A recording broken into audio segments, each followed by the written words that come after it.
Inequality can be seen all around the world. There's racial, gender, health, education, political, and economic inequality. Some people are wealthy, while others are impoverished. It can seem impossible to fix. Well, maybe not. In this video, we'll dive through what inequality can do in everyday lives. Welcome to the Financial Flow. Please like and subscribe to our channel and turn on notifications to stay up on our latest videos. So there are two main types of economic inequality: wealth and income inequality. Wealth is the value of things like savings, pensions, and other assets minus liabilities. When we talk about wealth inequality, we're basically talking about how assets are distributed. Income is the new earnings that are constantly being added to the pile of wealth. So, when we talk about income inequality, we're talking about how new wealth is dispersed. The point is that they aren't the same. Let's look at both types of inequality at the global level. Global wealth today is estimated at about $260 trillion and is not distributed equally. One study shows that North America and Europe, while they have less than 20% of the world's population, have 67% of the world's wealth. China, which has more people than North America and Europe combined, has only about 8% of the wealth. India and Africa together make up almost 30% of the population, but only share about 2% of the world's wealth. We're teaching economics so we can focus on income inequality. These 10 people represent everyone on the planet, and they're lined up according to income. Poorest over here and richest over here. This group represents the poorest 20%. This is the second poorest 20%, the middle 20%, and so on. If we distributed $100 based on current income trends, this group would get about 83 of those dollars. Branko Milanovic, an economist that specializes in inequality, explained all this by describing an economic Big Bang. At first, countries' incomes were all bunched together, but with the Industrial Revolution, the difference exploded.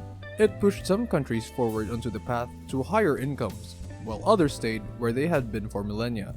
According to Milanovic, in 1820, richest countries in the world, Great Britain and the Netherlands, were only 3 times richer than the poorest, like India and China. Today, the gap between richest and poorest nations is like 100 to 1. Gaps are getting bigger and bigger. Industrial Revolution created a lot of inequality between countries, but today, globalization and international trade are accelerating it. Most economists agree that globalization has helped the world's poorest people, but it's also helped the rich a lot more. Harvard economist Richard Freeman noted, "The triumph of globalization and market capitalism has improved living standards for billions while concentrating billions among the few." It's kind of a mixed bag.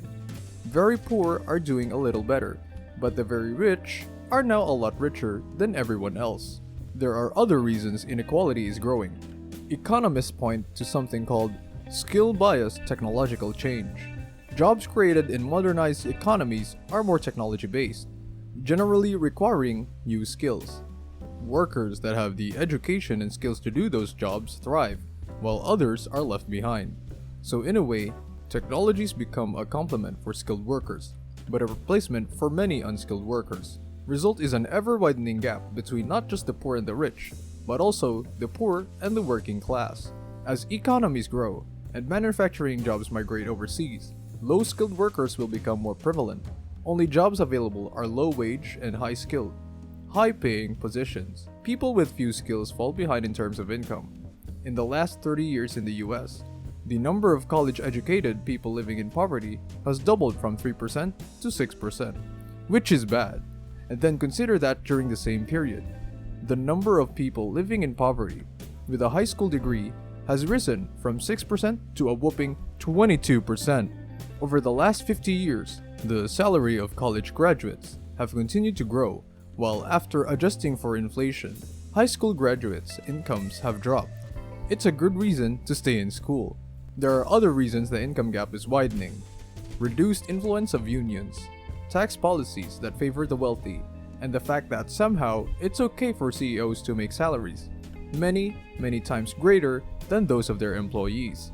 Also, race and gender and other forms of inequality can exacerbate income equality. And while perfect income equality might look nice on the surface, it's not really the goal. When different jobs pay differently, people are motivated to become doctors, entrepreneurs, or YouTube stars, the jobs that society truly values as a result. This graph, known as the Lorentz curve, aids in visualizing the extent of inequality. Now, for 2010, the US Census Bureau found that the poorest 20% of Americans made 3.3% of the income, and the richest 20% made over 50% of the income. So, it's unequal, but has it always been this way? Well, in 1970, the bottom group earned 4.1% of income and the top earned 43.3%. By 1990, things were even less equal to the 2010 numbers, are just continuation of the trend. And it isn't just the poorest group that's losing ground. Over those 40 years, each of the bottom groups, or 80% of households, earned smaller and smaller shares of total income. Now, from the Lorentz curve, we can calculate the most used measure of income equality, GINI index. Now, without jumping into too much of the math, it's basically the size of the gap between the equal distribution of income and actual distribution. Now, 0% complete equality and 100 represents complete inequality. You might be surprised now to learn that US doesn't have the highest income inequality, but it does have the highest among Western industrialized nations. The UK has the highest in EU. Debate over income equality isn't about whether it exists. It obviously does. The fight is over, whether it's a problem and what should be done about it. Let us begin with those who do not believe it is a big deal. They tell you that the data suggests that the rich are getting richer and the poor are getting poorer. But that might not be the case. Instead, it could be that all groups are making more money, but the richest share is just growing faster. In the last 20 years, the average income has been falling. Meanwhile, the rich have continually gotten richer. So, what's the richest guy on earth have to say about it? Bill Gates said, "Yes, some level of inequality is built into capitalism. It's inherent to the system. Question is, what level of inequality is acceptable? And when does inequality start doing more harm than good?" There's a growing group of economists who believe in income inequality in US today is doing more harm. They argue that greater income inequality is associated with a lot of problems. They point to studies that show countries with more inequality have more violence, drug abuse, and incarcerations. Income inequality also dilutes political equality, since the rich have a disproportionate say in what policies move forward, and the rich have an incentive to promote policies that benefit the rich. So, how do we address this inequality? There's a lot of agreement on this. Some argue that education is the key to reducing gap. Basically, workers with more and better education tend to have skills that earn higher income. Some economists push for an increased minimum wage. There's even an argument that the access to affordable, high-quality childcare would go a long way. And some think governments should do more to provide a social safety net, focus on getting more people to work, and adjust tax code to redistribute income.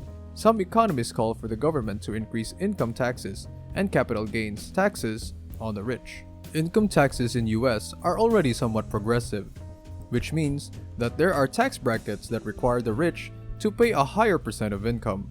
Right now, it peaks at around 40%, but some economists call for increases up to 50 or 60%. One idea is to fix loopholes that the rich use to avoid paying taxes. Other economists argue that taxing the rich won't be as effective as reducing regulation and bureaucratic red tape. It's unclear which path we'll take, but extreme income inequality on the national and global scale must be addressed. Motivation to improve income inequality may come from a genuine desire to help people and level the playing field, or the fear of Hunger Games style social upheaval. But either way, the issue can't be ignored.